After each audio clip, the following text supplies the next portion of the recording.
नमस्कार दोस्तों, welcome back to Civil Outlook. तो आज हम लोग करने वाले हैं जो अपना आरसीसी का चैप्टर 1 था और उसका जो रिमेनिंग पार्ट 2 था, जिसमें हम लोग टोटल 50 क्वेश्चन करने वाले थे, लेकिन फर्स्ट में हमने 25 किए थे और बचे हुए 25 जो क्वेश्चन हैं वो इस वाले पार्ट में करेंगे। अगर आप लोग यूपीएससी जेईई की तैयारी कर रहे हैं तो इस सीरीज़ को जरूर ज्वाइन कीजिए, जो है क्वेश्चन से कॉन्सेप्ट, है ना। क्वेश्चन से कॉन्सेप्ट कराएंगे इस सीरीज़ में। हम लोग हर टॉपिक को डिटेल में डिस्कस करेंगे, साथ ही साथ उससे रिलेटेड जो इम्पोर्टेंट फैक्ट्स हैं उनको भी आपको बताएंगे। तो देखिए पहला क्वेश्चन क्या कहता है हमारा, the value of ultimate creep coefficient for concrete, है ना। अगर मैं क्रीप कोएफिशिएंट की बात कर देता हूँ तो क्रीप के बारे में बात करते हैं। तो क्रीप क्या भाई, क्रीप क्या, deflection due to dead load. किस लोड के कारण भाई, डेड लोड के कारण, ये क्रीप बोलते हैं, है ना।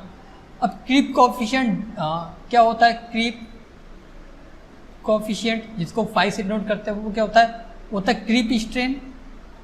क्रीप स्ट्रेन इसको CR लिखते हैं, ठीक है, अपॉन इलास्टिक स्ट्रेन। ये रेशियो पूछा जाता है किसका होता है, इसको E लिखते हैं, इलास्टिक।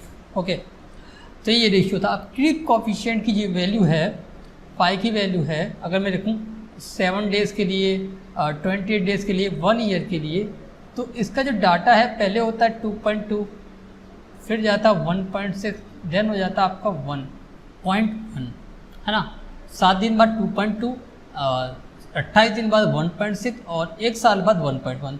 तो आप लोग देखोगे कि क्रीप कोएफिशिएंट जो है मेरा वो टाइम के साथ डिक्रीज हो रहा है, यानी कि phi inversely proportional to time, time के साथ वो घटता जा रहा है।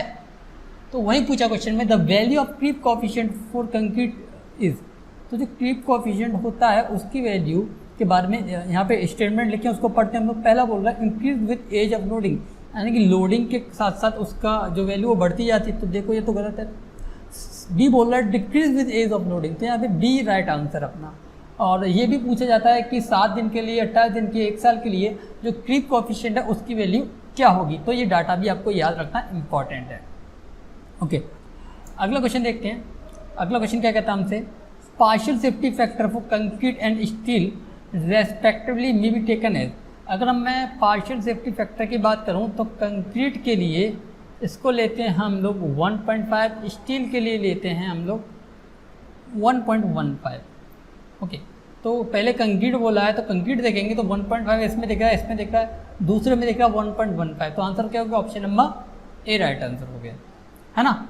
अगर आप लोगों को 3 और 4 में कन्फ्यूजन तो मैं बता दूं कि WSM में, ये तो अपना LSM में है ना, WSM में बात करें तो कंक्रीट के लिए 2 केस होते हैं, एक होता है बेंडिंग का, एक होता है कंप्रेशन का। बेंडिंग के लिए 3 लेते हैं, कंप्रेशन के केस में 4 लेते हैं, और स्टील के लिए 1.78 लेते हैं। तो ये भी डाटा इंपॉर्टेंट है, ध्यान रखना। इसी वजह से 3 यहाँ पे रखा गया जिससे आप लोग कन्फ्यूज हो जाओ। कहीं पे 1.78 की जगह 1.67 भी रख देता है, तो उस वजह से ये रखा गया है। तो ये कन्फ्यूज करने के लिए रखा गया है। अगर फैक्टर ऑफ सेफ्टी की बात बोलता तो वो WSM की बात करता, क्योंकि पार्शियल सेफ्टी फैक्टर की बात करी, यानी कि उसने LSM की बात कर रखी है। इस वजह से जो आंसर है मेरा ऑप्शन नंबर ए है। ओके, अगला क्वेश्चन देखते हैं हम लोग। The characteristic strength of a concrete in the actual structure is taken as. अब मैं एक्चुअल स्ट्रक्चर की बात कर रहा है, वो ये नहीं बात कर रहा है डिज़ाइन की, है ना। अगर मैं बात करूँ स्ट्रेस स्ट्रेन डायग्राम की तो कुछ ऐसा बनता है, मैंने पहले ही बनाया है ना। पहले ये होगा ऐसे करके, है ना।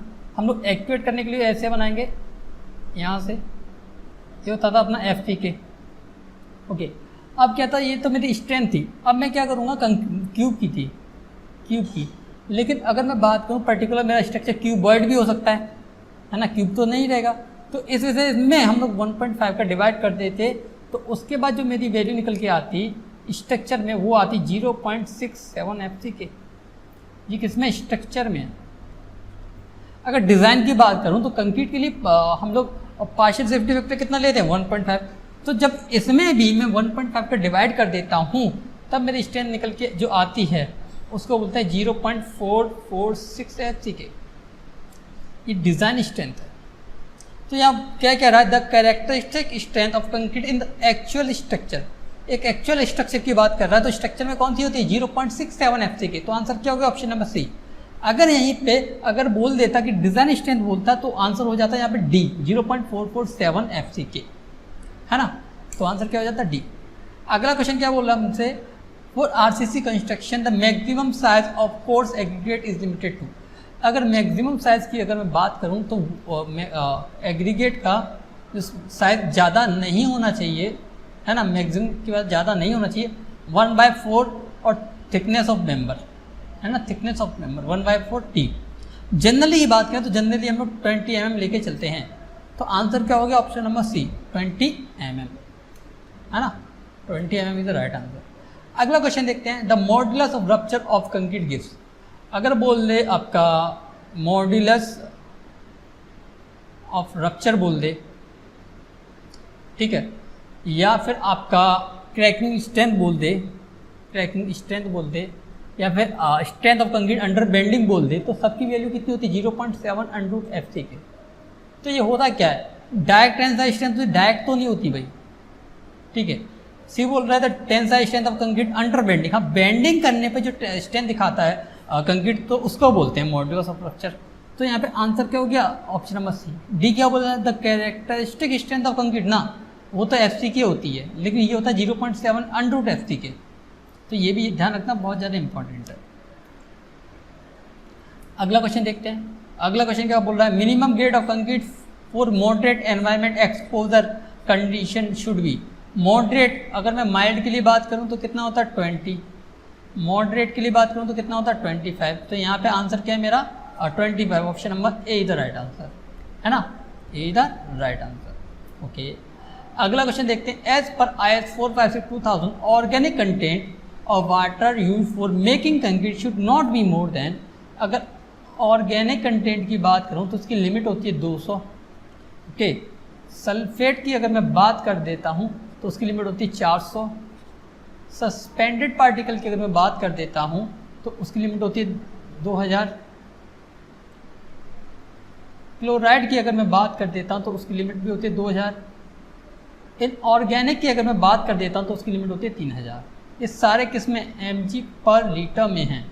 तो ऑर्गेनिक की बात करें तो इसका आंसर क्या होगा ऑप्शन नंबर ए 200 mg/लीटर is the right answer. Okay, अगला क्वेश्चन देखते हैं हम लोग, क्या कहता है, in a singly reinforced beam if the permissible stress in concrete reaches earlier than the permissible stress in steel beam section.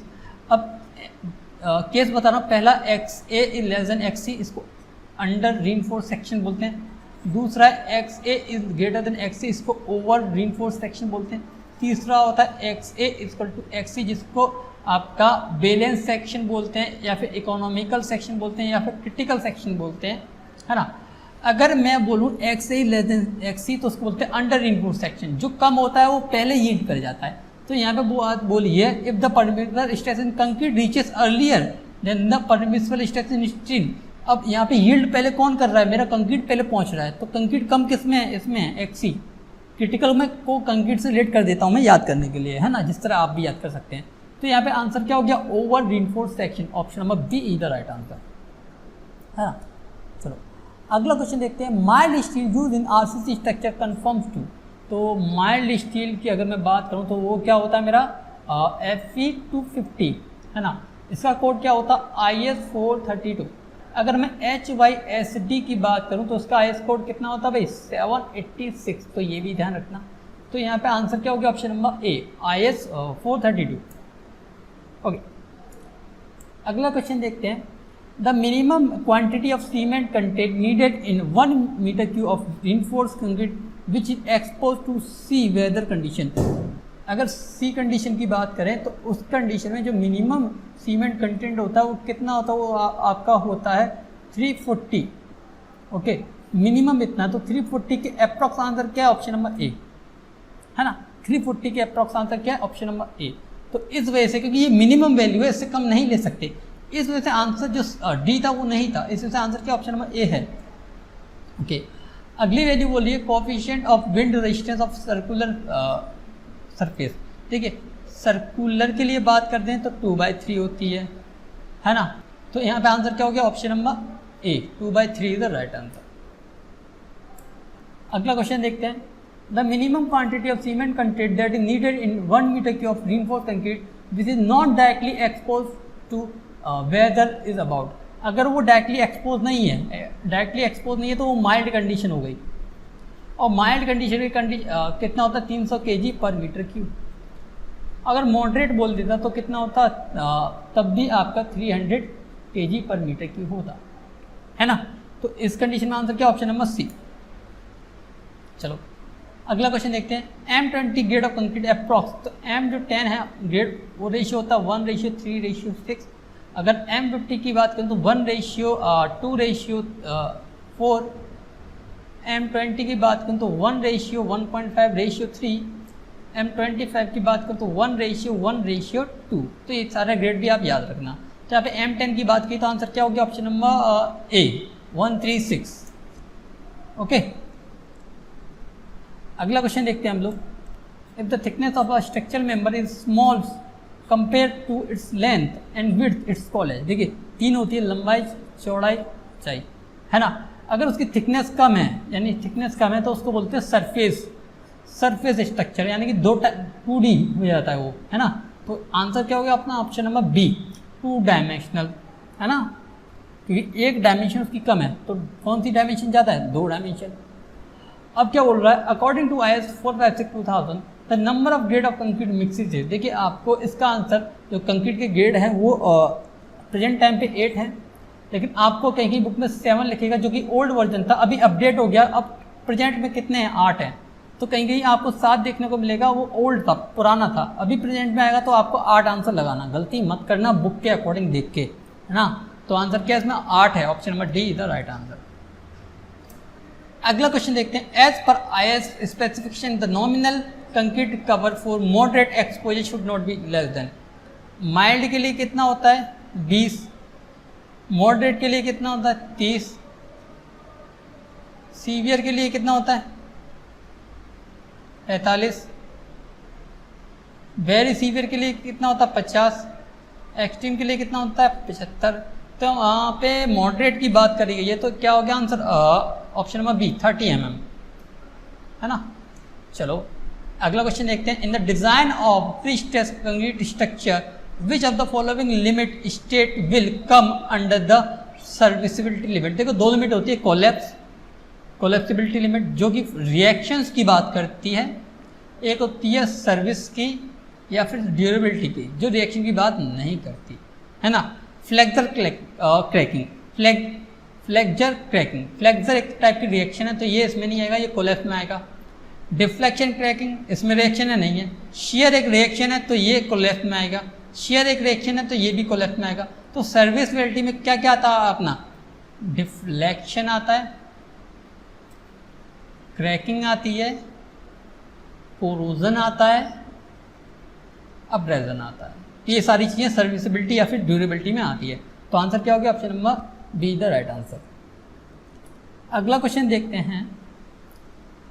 The section of a reinforced beam where most distant concrete fibre in compression and tension in steel attains permissible stress simultaneously. Simultaneously का मतलब है एक साथ, और एक साथ किस में लेती है, आपका बैलेंस सेक्शन, इकोनॉमिकल सेक्शन या फिर क्रिटिकल सेक्शन, कुछ भी बोल लो, तीनों का मतलब एक ही है, यानी कि XA = XC होता है, इसी को बोलते हैं। इसी के तीनों नाम है, बैलेंस, इकोनॉमिकल, क्रिटिकल। तो यहाँ पे आंसर क्या हो गया, ऑप्शन नंबर डी।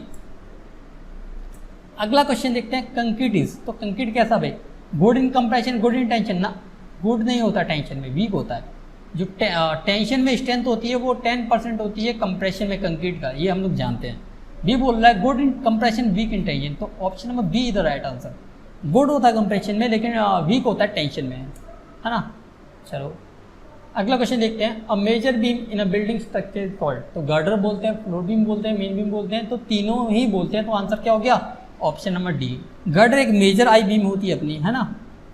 चलो अगला क्वेश्चन देखते हैं। M15 concrete is use for, जो M15 ग्रेड का कंक्रीट है उसको यूज़ करते हैं हम लोग कहाँ पे, फाउंडेशन में यूज़ करते हैं। तो इसका आंसर क्या हो गया, option number B the right answer. अगला क्वेश्चन क्या कहता है। A precast pile is generally used is, तो अगर प्री कास्ट पाइल की बात करूँ तो पहले से जो कास्ट करी गई है तो कैसी होती है, सर्कुलर होती है, स्क्वायर होती है, ऑक्टागोनल होती है ना, स्क्वायर होती है विद कॉर्नर चाम, यानी कि कॉर्नर्स को कुछ इस तरह कर दिया जाता है, हल्का सा ऐसे करके, तो उसको बोलते हैं स्क्वायर विथ कॉर्नर चाम्फ, है ना। तो इसका आंसर क्या होगा, ऑप्शन नंबर डी। अगला क्वेश्चन देखते हैं।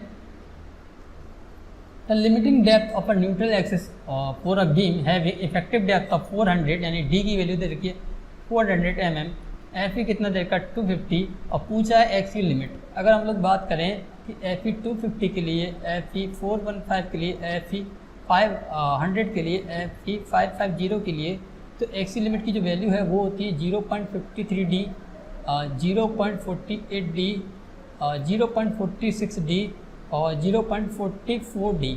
तो यहाँ पे एफ ई 250 की बात करिए तो ये होगा 0.53 और डी की वैल्यू कितनी 400। तो यहाँ पे इसको करोगे पॉइंट हटा के 100 आएगा, 100 से 100 कैंसिल हो जाएगा, 4 3 12 2 4 5 20 और 21, तो 212 mm, यानी कि option number A is the right answer.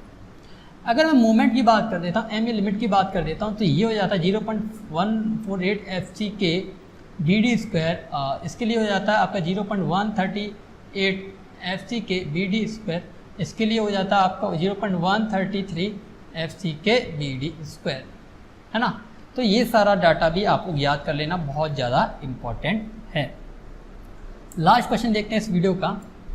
Standard deviation is proportional to, अगर मैं एफ एम की बात करूं तो एफ सी के होता है प्लस 1.65 सिग्मा होता है, ये सिग्मा स्टैंडर्ड डेविएशन होता है। ये किसके प्रोपोर्शनल होता है, तो ये प्रोपोर्शनल किसके है, मीन स्ट्रेंथ के भाई, मिनिमम स्ट्रेंथ ना, मैक्सिमम ना, डिज़ाइन ना, है ना, मीन स्ट्रेंथ के होता है। तो आंसर क्या हो गया, option number D the right answer.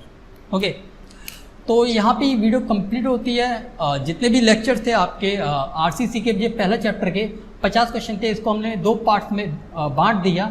Next lecture होगा जिसमें हम लोग देखेंगे कितने क्वेश्चन आप लोगों के लिए कर सकते हैं। ओके, तो हम लोगों ने सर्वे की अप्रॉक्स कंप्लीट है अपनी, तो सर्वे के भी लेक्चर कंप्लीट हो गए यूपिटर प्लस के, तो उसको भी आप जाके देख सकते हैं। और आरसीसी तो चल ही रहा है, और साथ में आप कमेंट करके बताइए कि इसके साथ आपको कौन सा नया सब्जेक्ट चाहिए, तो उसको हम लोग पहले इंक्लूड करेंगे। ओके, अगर आपको इस वीडियो में, इस लेक्चर में कहीं भी कोई भी डाउट है किसी भी टॉपिक का, तो आप कमेंट कर सकते हैं। जिस तरह मैंने फंडामेंटल एक्सेस के आपका एक कंप्लीट लेक्चर बता दिया, जिसमें आपके थ्योरी भी हो गई और साथ साथ क्वेश्चंस भी हो गए, है ना। उसी तरह हम लोग इसके ऊपर भी एक वीडियो बना सकते हैं अगर आप कमेंट करेंगे तो इस वीडियो में बस इतना ही। अगर वीडियो अच्छी लगी तो वीडियो को लाइक कीजिए, चैनल को सब्सक्राइब कीजिए, साथ ही साथ अपने दोस्तों के साथ शेयर कीजिए।